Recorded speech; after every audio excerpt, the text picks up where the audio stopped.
लकड़ी काट रहे व्यक्ति की पत्नी जब उसके लिए खाना लेके जा रही थी तो पहाड़ से पैर फिसलने की वजह से वो भयंकर रूप से घायल हो गई और कुछ ही घंटों में उसकी मृत्यु हो गई। पर अगर उसे समय से अस्पताल ले जाया जा सकता तो उसकी जान बच सकती थी, लेकिन अस्पताल और गांव के बीच में एक लंबा पहाड़ था जिसे पार करने में बीसियों घंटे लगते थे। इसलिए उस व्यक्ति ने डिसाइड कर लिया था कि जो उसके साथ हुआ वो दूसरों के साथ नहीं होगा। इसलिए हथौड़ा और छेनी लेके 25 फीट ऊंचे पहाड़ का सीना चीरते हुए 360 फीट लंबी और 30 फीट चौड़ी सड़क 22 सालों में उसने बना डाली।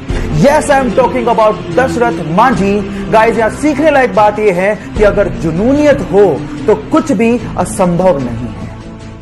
जिस उम्र में लड़के और लड़कियां ब्रेकअप और पैचअप के खेल में बिजी होते हैं, उस उम्र में इस लड़के ने सोचा कि मैं अपना स्टार्टअप शुरू करूंगा। 17 साल की छोटी सी उम्र में उसने अपना कॉलेज ड्रॉप आउट कर दिया, वो भी अपने पेरेंट्स को बिना बताए, और अपना स्टार्टअप शुरू किया। हालांकि वो स्टार्टअप इतना नहीं चल पाया, फेल हो गया, लेकिन उसने हार नहीं मानी। 3 साल की कड़ी रिसर्च के बाद सन 2013 में उसने एक दूसरा स्टार्टअप शुरू किया और देखते ही देखते वो कंपनी इंडिया में $10 बिलियन की कंपनी बन गई। जी हां, मैं बात कर रहा हूं ओयो फाउंडर रितेश अग्रवाल की, जो कि इंडिया में यंगेस्ट बिलियनर भी हैं। गाइस, यहां सीखने लायक बात यह है कि if you can believe it, you can achieve it. जब वो हैदराबाद जाने के लिए रेलवे प्लेटफॉर्म पे खड़ा था तो पैर फिसलने की वजह से वो सामने से आती हुई ट्रेन की चपेट में आ गया, जिसकी वजह से उसके दोनों पैर कट गए। 2 घंटे तक उसको किसी ने हाथ भी नहीं लगाया और 6 घंटे की मशक्कत के बाद उसे अस्पताल पहुंचाया गया, जहां पर डॉक्टर्स ने उसकी मां को कहा कि इसके शरीर से पूरा खून बह चुका है, अब वो जिंदा नहीं बच सकता। लेकिन फिर भी उसकी मां ने कहा कि चाहे जिंदा रहे या मरे, मैं इसका इलाज जरूर कराऊंगी क्योंकि ये मेरा बेटा है। जैसे तैसे पैसे जुटाकर उसका इलाज करवाया गया। वो जिंदा तो बच गया, लेकिन उसने अपने पैर गवा दिए। इस सिचुएशन पे उसके भाई ने उसका साथ छोड़ दिया। लोगों ने उसे भीख मांगने तक की सलाह दे दी, लेकिन उसने कहा कि मैं भीख नहीं मांगूंगा, मैं हार नहीं मानूंगा। उसने जिम ज्वाइन किया, अपनी बॉडी बनाई, वीडियोस अपलोड की और बहुत सारे लोगों के लिए एक मिसाल बन गया। उसका नाम है देव मिश्रा, जिसने हमें यह सिखाया कि जिंदगी हौसले से जी जाती है। एक सुपर हीरो मूवी में हीरो के किरदार की बजाय अगर विलेन का किरदार आपके दिलो दिमाग पे छा जाए तो आप सोच लीजिएगा कि विलेन ने कितनी मेहनत की होगी। सिर्फ एक जोकर विलेन के किरदार के लिए वो 45 दिन तक होटल के कमरे में बंद रहा। इनफैक्ट उसने जोकर के मेकअप का डिजाइन भी खुद ने किया और एक मूवी के सीन में उसने हीरो को रियली उसे मारने को कहा ताकि सब कुछ रियल लगे। उसने इस कैरेक्टर में इतनी जान डाल दी थी कि वो greatest villain of all time कहलाया।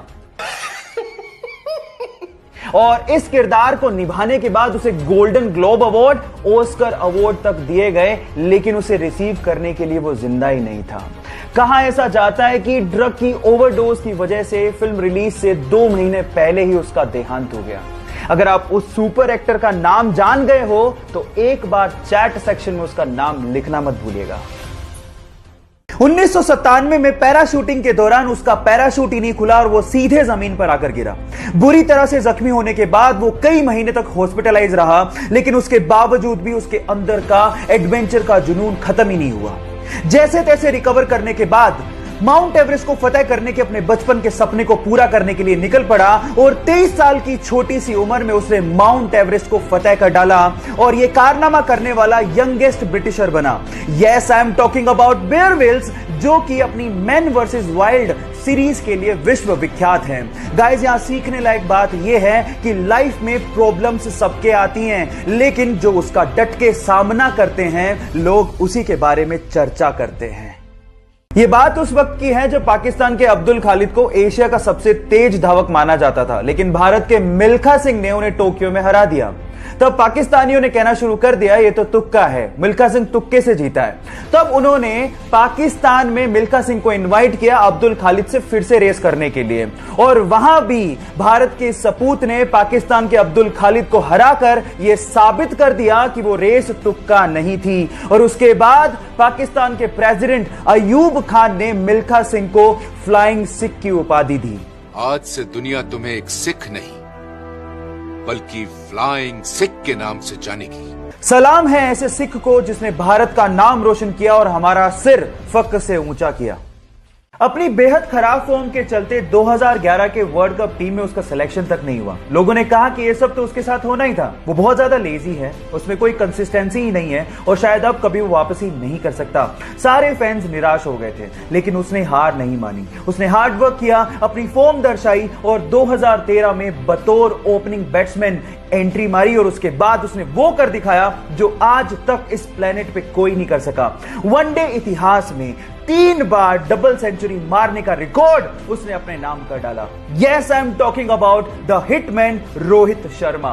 गाइस, यहां सीखने लायक बात यह है कि आलोचना होगी, आप गिरोगे, लेकिन गिर के उठने वाले को ही बाजीगर कहते हैं। एक बार एक लार्क प्रजाति की चिड़िया जंगल में पेड़ के ऊपर बैठ के गाना गा रही थी। अचानक से वहां से एक किसान निकला जिसके हाथ में एक छोटा सा बॉक्स था।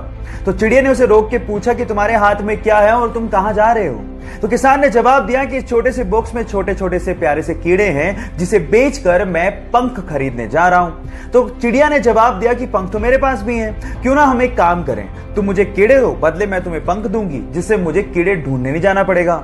तो उसने शॉर्टकट दिमाग में लगा लिया। किसान ने कहा ठीक है, मुझे कोई प्रॉब्लम नहीं है। तो किसान ने उसे कीड़ा दिया, बदले में उसने एक पंख दिया और यह सिलसिला कंटिन्यूअसली चलता रहा। और एक दिन ऐसा आया कि उस चिड़िया के पास एक भी पंख नहीं बचा। फाइनली किसान ने उसे कीड़े देने से मना कर दिया और वो खुद भी शरीर पे एक पंख भी ना होने की वजह से कीड़े ढूंढने लायक भी नहीं बची और फाइनली मर गई। Now the moral of the story is guys, कभी कभार शॉर्टकट आपकी जिंदगी को शॉर्ट बना देते हैं, so be careful about that. London में बहुत सारे वैज्ञानिकों के बीच में एक भारतीय वैज्ञानिक इस चीज को सिद्ध करना चाहता था कि धातुओं में भी प्राण होते हैं। इसके लिए उसने आयरन की रोड ली, उसे तार से लपेटा और तार के लास्ट में एक निब लगाई, उसे ग्राफ पे लटका दिया। अब प्लान ये था कि उसके ऊपर वो एसिड गिराएंगे जिससे धातु थर-थर कांपेगा और वो ग्राफ में दिखेगा। अब जो बोतल उन्हें पकड़ाई गई थी, जैसे ही उन्होंने वो बोतल उड़ेली, धातु पे कोई फर्क ही नहीं पड़ा। सारे वैज्ञानिक हंसने लगे कि ये पॉसिबल थोड़ी है, धातु में प्राण कहां होते हैं।